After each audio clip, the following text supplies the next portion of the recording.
الله الرحمن الرحيم. الحمد لله رب العالمين، وصلى الله وسلم وبارك على سيدنا وحبيبنا محمد وعلى آله وصحبه ومن صار على دربه ونهجه ومن تمسك بسنته إلى يوم الدين. عزیزانم خۆشەویستانم، سەلام و ڕەحمەت و سەڵاوات و میهرەبانی خوای گەورە برژێ بەسەر دڵ و دەرونی هەمووتان. خۆشحاڵم ئەو زارش لەو شاشە خنجیلانی خۆتان بێ ئەوەی ئازیز و خۆشەویست گەیشتمەوە. عزیزانم، ئێمەوە بەردەوام هەر لە خزمەت مەلائیکەتەکانی گوتمان ڕۆژی قیامەت ئەو دوو مەلائیکەتە سائیق و شەهید، یەک لە پێشەوە ئەڕوا و یەکیش لە پشتەوە کە شاهیدە و تەسلیمی خوای گەورەمان ئەکەن.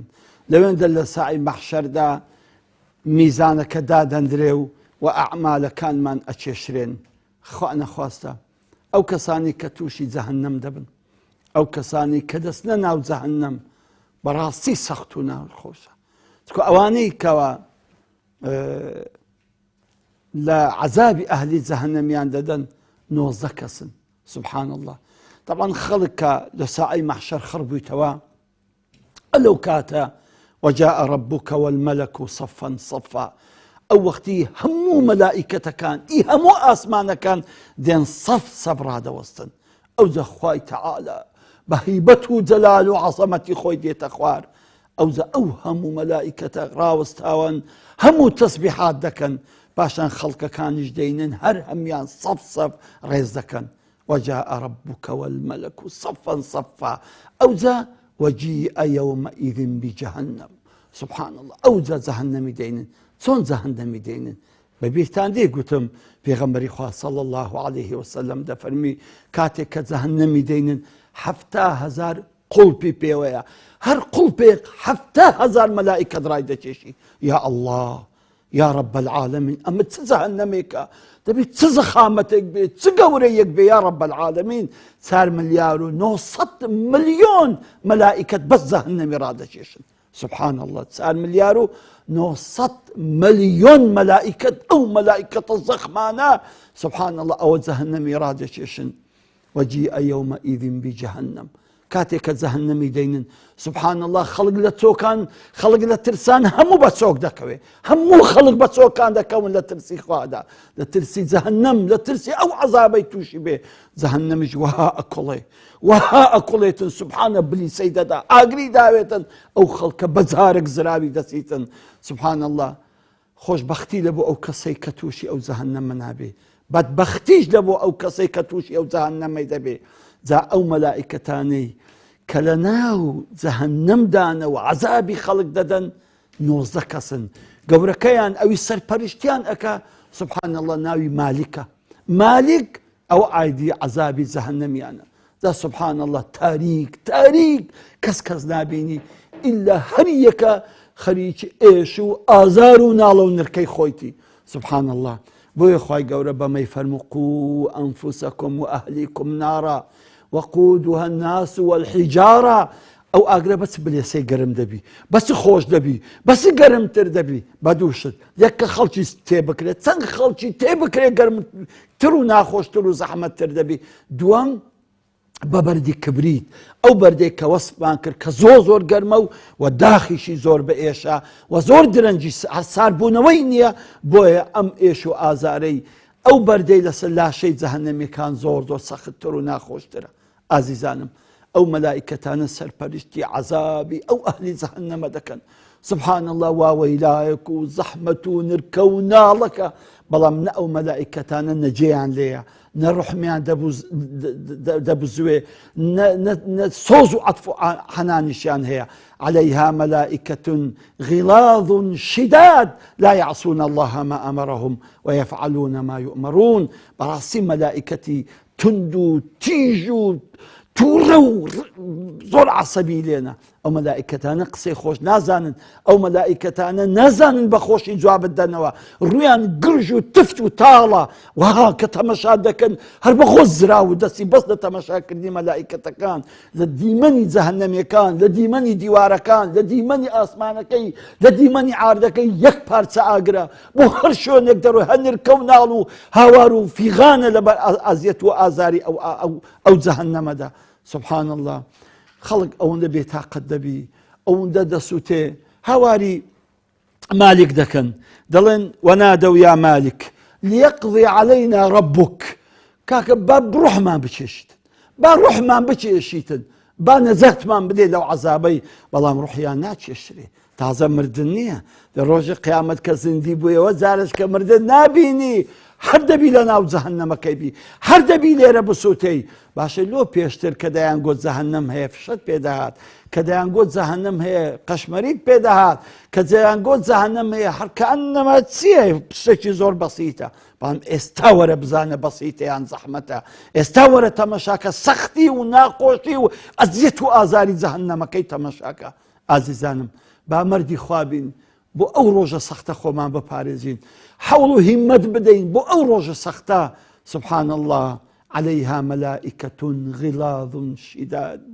بەڕاستی مەلائکەتی تند مەلائکەتی تند و تیژ و ڕووگرژیان تێدایە ئەو مەلائکەتانە ئەو خەڵکە عەزاب دەدەن سبحان الله ئەی جلک و بەرجی جەهەنەمیان جلک و بەرجیشیان هەر ئاگرە سبحان الله وسرابيلهم من قطران سبحان الله حتى زلكو برقكي كلا بردكي أو شر آقرا أي آوكي سبحان الله سوق حميمة بەڵام ئەو ئاوەی کە دەیخۆیتەوە یەک پارچە ئاوی گەرماوە ئەوەندە گەرمە هەموو هەناول لەگە دێتە خوارێ سبحان الله خواردنیان هەر ئاگر دانیشتن هەر ئاگر بەتانی هەر ئاگر جورک و بەرگ هەر ئاگر هەر هەمووی سووتان و نرکە و ناڵ و فیغانە خی گەورە بمان پارێزیتن زا خۆشەویستان ئەو مەلائکەتانە سەرپەرشتی عەزاب و لێدان و کوتان و ئەزیەتدانی ئەهلی جەهەنەم دەکەن کاتێک کە خەڵک ئەوەندە بێزار دەبی ئەوەندە بێتاقەت دەبی کە هاواری مالیک دەکەن یا مالیک و لیەقضی عەلەینا ڕەبوک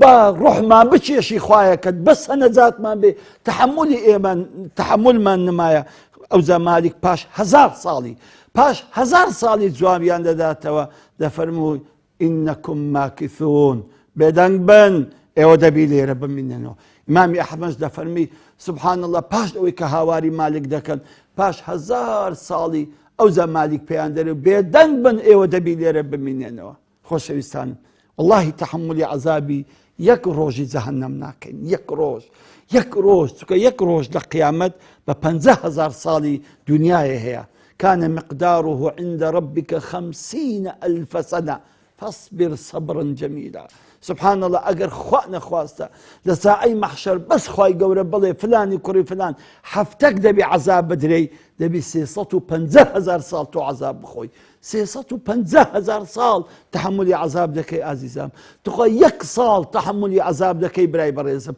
ئەو ئاگرەی کە ئێستا ئێمە کە دەسووتێتن زۆر بە ئێشە ئەو ئاگرە چەندەها و چەندەها جار سارد کرایتەوە هەتا ئێستا و ئاگرەی پێ دروست بووە و کە ئێمەوە چێشت و ژیانی خۆمانی پێ جێبەجێ دەکەین ئەو ئاگرەی جەهەنەم 1000 ساڵ سوتا گڕی گرت هەتا ئەو ئاگرە سۆر بووە پاشان 1000 ساڵی کە گڕی گرت هەتاکو ئەو ئاگرە گەشت بووە و سۆر بووە و ڕەنگە چکەی گرت ئەو جارە 1000 ساڵیت کە گەرم کرا هەتا ڕەشدا هەرگەڕایە ئێستا ئەو ئاگرە ڕەشە و لە فیزیاش دەرێ گەرمترین پلەی ئاگر ئەو کاتێک کە ئاگر ڕەنجی ڕەش دەبێتن جا ئازیزانم بەڕاستی سەخت و ناخۆشە بەڕاستی بە ئەزیەت و ناخۆشە ئەو مەلائکەتانە یەک ڕوحمیان نییە یەک بەزەیان نییە هیچ کاتێک هەست بە نرکە و ناڵە و ئاخ و ئۆف و زەحمەتی تو ناکەن هەست بە ئێشت ناکەن هەست بە عەزابت ناکەن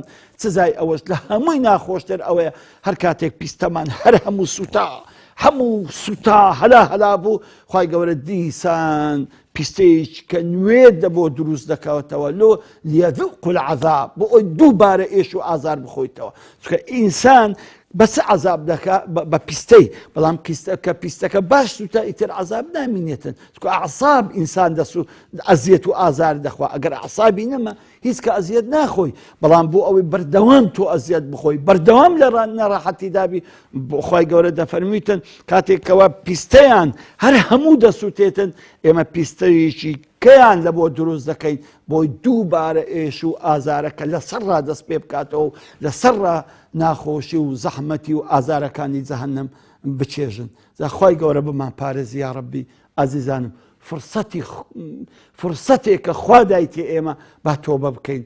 واللهی کەسمان تەحملی ئەو جەهەنەمە ناکەین، کەسمان تەحملی گەرمایی ئەو جەهەنەمە ناکەین، کەسمان تەحملی ئازار و ئەشکەنجە و نرکە و ناڵێ ئەو جەهەنەمە ناکەین.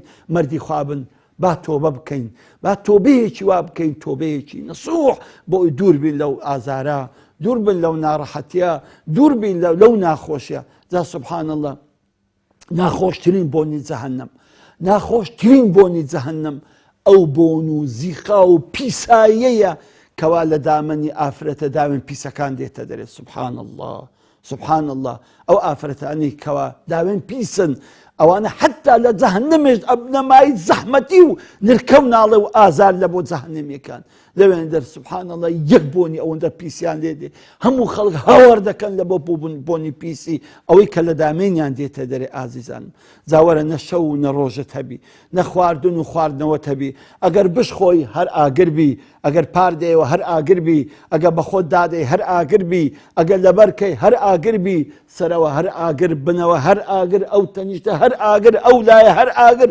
سبحان الله، چ عەزابێکە سەرباری ئەوەش. وەنیە بسووتێ بە یەک جارێ ببێ خەڵوز و لە کۆر ببێەوە، نا، کاتێک کە باش سوتای دیسان خوای گەورە پیستەکی نوێ دەداتەوە بۆی 2 بارە و 3 بارە و 10 بارە دیسان عەزاب بخۆیەوە و دیسان ئازیەت و ئازارەکە بچێژیەوە. جا خۆشەویستانم، واللهی کەسمان بەری ئەو زەحمەتی ناگرین، واللهی کەسمان تەحملی ئەو عەزاب و ئەشکەنجە و ئازارەمان نییە. جا مەردی خوا بن، با لەو ڕەمەزانە هەتا نەڕۆیشتووە لە دەستمان تۆبەیەکی نەسوح بکەین، خاصەتەن شەوی لەیلەتوڵ قەدر، ئەوەی کە مەلائیکەتانێکی گەلک زۆر لە خزمەت حەزرەتی جوبرائیل دێنە خوار و تەوقە لەگە مسڵمانان دەکەن، سەڵەوات لەسەر مسڵمانان لێ دەدەن.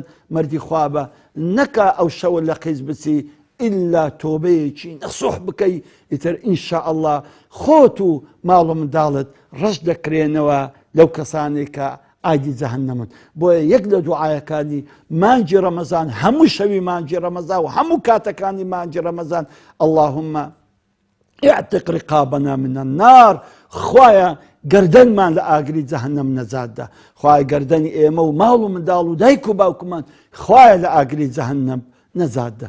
جا خۆشەویستانم، مەردی خوا بن، واللهی کەسمان تەحملی ئازاری جەهەنەم ناکەین، تەحملی ئازاری ئاگری دنیا ناکەین، چه ئاگری ناو دۆزەخ بی کە ئەو زەحمەتیە و ئەو ناڕەحەتیە و ئەو ئێش و ئازارەشی تێدایە. جا ئینشاءالله هیوادارم کەوا بتوانین تۆبەیەک بکەین و خۆمان و هەموو کەس و کارمان ئینشاءالله لەو قائیمە دەبی کە خوای گەورە لە ئاگری جەهەنەم نەجاتمان دەدا. تاکو دیدار بەخوای گەورەم سپاردن. والسلام عليكم ورحمة الله وبركاته.